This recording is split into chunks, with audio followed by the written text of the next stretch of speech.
Good morning, students. Let us continue the chapter. We are not afraid to die if we can all be together. So, let us begin from here. I checked and rechecked my calculations. We had lost our main compass, and I was using a spare which had not been corrected for magnetic variation. I made an allowance for this and another estimate of the influence of the westerly currents which flow through this part of the Indian Ocean. About 2 p.m., I went on deck and asked Larry to steer a course of 185 degrees. If we were lucky, I told him with a conviction I did not feel, he could expect to see the island at about 5 p.m. Then, with a heavy heart, I went below, climbed on my bunk, and amazingly dozed off. When I woke up, it was 6 p.m. and growing dark. I knew we must have missed the island, and with the sail we had left, we couldn't hope to beat back into the westerly winds. At that moment, a tousled head appeared by my bunk. Can I have a hug? Jonathan asked. She was right behind him. Some meanings are here. Tousled head means disarranged hair of the narrator's son, Jonathan. Bunk means her bed. Dozed off means went off to sleep. Explanation of the above passage is the narrator rechecked his calculations. They lost their main compass. Compass is a kind of instrument which denotes direction, and were using the spare one which was not corrected for magnetic variations. He estimated the influence of the westerly currents which flow through the Indian Ocean. Around 2 p.m., he went on deck and asked Larry to steer the wheel to 185 degrees. He felt if they were lucky, they would see the island by 5 p.m. Then he went below and slept. He woke up around 6 p.m. and it was dark outside. He thought that they might have missed the island.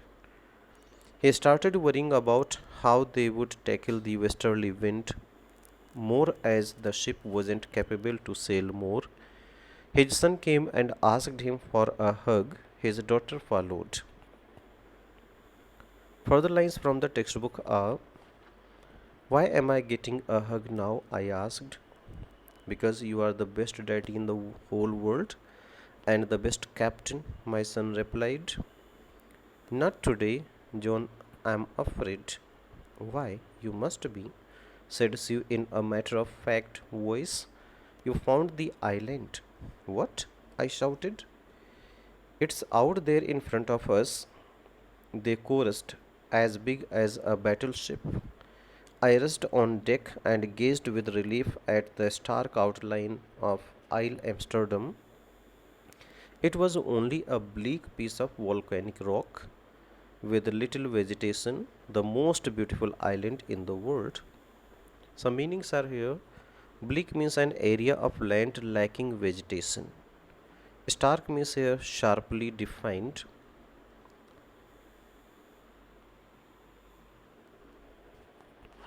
Explanation of the above passage is he asked that why was he getting a hug.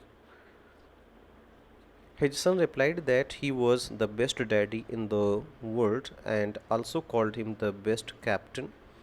The narrator replied that he was afraid. She told him then that they had found the island, which was as big as a battleship. The narrator rushed to the deck and gave a sigh of relief. They could see the complete outline of Isle Amsterdam. There was a bleak piece of volcanic rock in front of them. It had a little vegetation. It was the most beautiful island in the world. We anchored offshore for the night, and the next morning, all 28 inhabitants of the island cheered as they helped us ashore.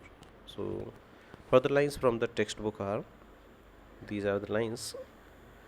With land under my feet, my thoughts were full of Larry and Herbie, cheerful and optimistic under the direst means severe stress, and of Mary, who stayed at the wheel for all those crucial hours. Most of all, I thought of a 7-year-old girl who did not want us to worry about a head injury, which subsequently took 6 minor operations to remove a recurring blood clot between skin and skull, and of a 6-year-old boy who was not afraid to die.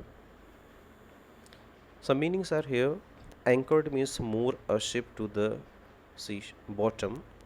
Offshore means situated at the sea some distance from the shore. Ashore means on the shore of the land. Optimistic means here hopeful and confident. Explanation of the above passage is they moored the ship at some distance from the shore, and the next morning 28 inhabitants of the Amsterdam island helped them to move on the shore of the land. As he felt the land again on his feet, he thought of his crewmen and his wife. He also thought of his 7-year-old daughter who was injured badly. She had to go through 6 minor operations to remove the blood clot in her head. His son who never gave up and was not afraid to die. So, dear students, hopefully you are able to get what has been explained. So, this is the end of the chapter. We are not afraid to die if we can all be together. So, this is very meaningful. Thank you, students.